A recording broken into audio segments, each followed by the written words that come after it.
안녕하십니까. 함께 읽는 성경 말씀 시작하겠습니다. 오늘 아침 읽을 말씀은 사도행전 11장입니다. 제목은 생명 얻는 회개를 주셨도다. 이방인에게도 생명 얻는 회개를 주셨도다. 이 사실이 유대인 그리스도인 사이에 충격처럼 다가왔습니다.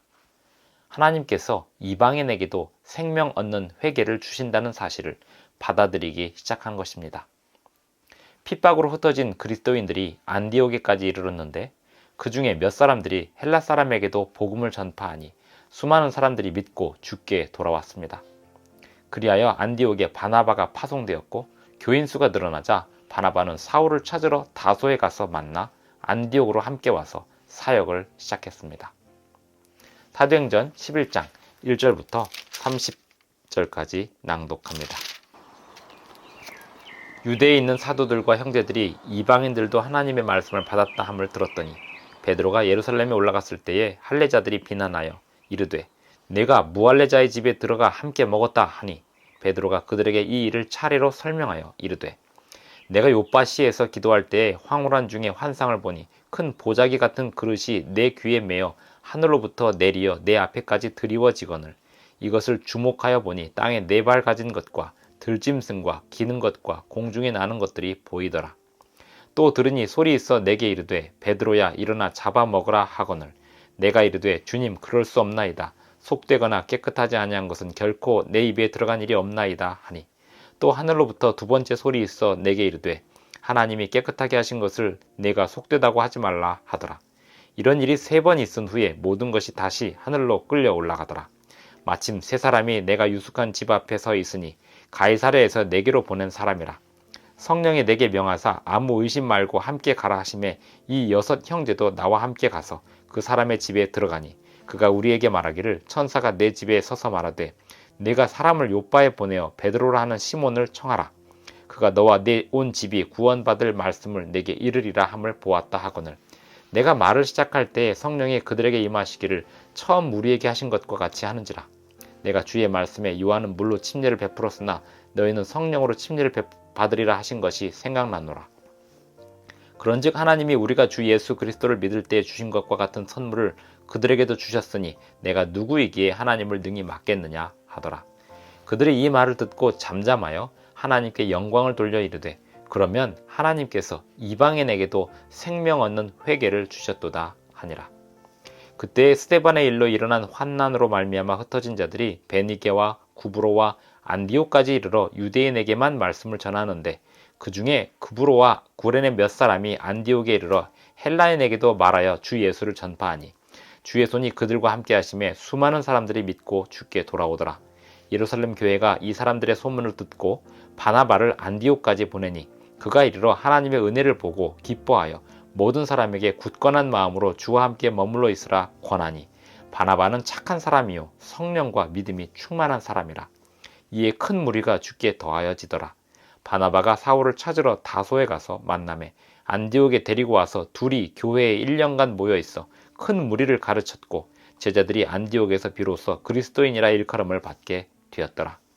그때의 선지자들이 예루살렘에서 안디옥에 이르니 그 중에 아가보라 하는 한 사람이 일어나 성령으로 말하되 천하에 큰 흉년이 들리라 하더니 글라우디오 때에 그렇게 되니라. 제자들이 각각 그 힘대로 유대에 사는 형제들에게 부조를 보내기로 작정하고 이를 실행하여 바나바와 사울의 손으로 장로들에게 보내니라. 사도행전 11장 1절부터 30절까지 낭독하였습니다.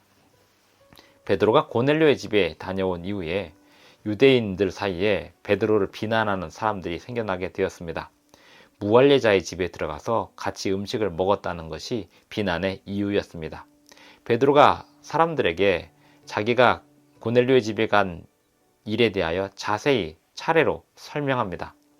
요빠시에서 기도할 때 하나님께서 환상을 보여주신 그 일, 3번이나 보여주셨던 그 일을 통하여 그 일의 의미가 무엇인지를 생각할 때 3사람이 자기의 집에 자기가 머무는 곳에 자기를 데리러 왔던 이야기 그리고 고넬료의 집에서 경험한 그 모든 일들을 전달을 했습니다. 사람들에게 이야기로 전달을 했습니다. 그러자 사람들이 18절에 보니까 이 말을 듣고 잠잠하여 하나님께 영광을 돌려 이르되 그러면 하나님께서 이방인에게도 생명 얻는 회개를 주셨도다 라고 고백하였습니다.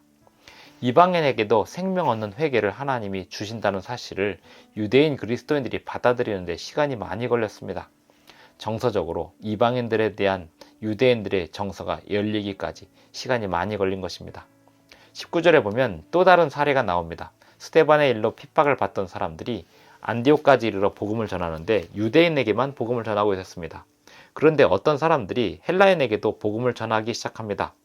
그렇게 되자 주의 손이 그들과 함께 하시면서 수많은 사람들이 믿고 주께 돌아오게 되었고 안디옥에 사람들이 많이 늘어나게 되었습니다. 그리하여 예루살렘에서는 이 소문을 듣고 바나바를 안디옥에 파송합니다. 바나바는 성령과 믿음이 충만한 사람이었습니다. 그는 안디옥에서 수많은 사람들에게 복음을 전하다가 자기 홀로는 부족하다는 생각이 들었는지 다소로 가서 사울을 찾습니다. 사울을 불러다가 안디옥에서 함께 사역을 하니까 더 많은 사람들이 복음을 받아들이고 안디옥 교회가 생겨나게 되었습니다. 26절 만남에 안디옥에 데리고 와서 둘이 교회에 1년간 모여있어 큰 무리를 가르쳤고 제자들이 안디옥에서 비로소 그리스도인이라 일컬음을 받게 되었더라. 그리스도인, 이 말이 처음으로 생겨나게 된 것은 안디옥입니다. 다른 사람들이 그리스도인이라는 별명을 그리스도를 믿는 사람들에게 붙이게 된 것이고 안디옥 교회가 그 그리스도인이라는 말을 처음으로 듣게 되었습니다. 그리스도를 하도 많이 증거하다 보니까 그렇게 사람들로부터 평가를 받게 된 것입니다. 그리스도인들이 많이 늘어나게 되었습니다.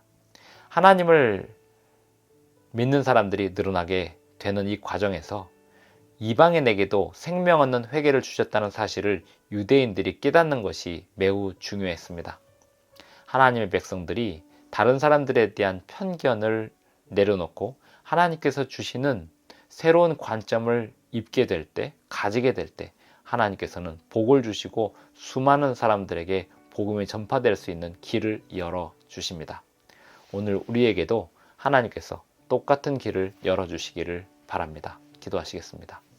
하늘에 계신 우리 아버지, 오늘 우리의 눈에서 편견을 제거하여 주시고 주님이 이 세상을 바라보는 관점으로 세상을 바라보게 하여 주시옵소서. 예수님의 이름으로 기도합니다. 아멘. 감사합니다. 오늘도 행복한 하루 되시기 바랍니다.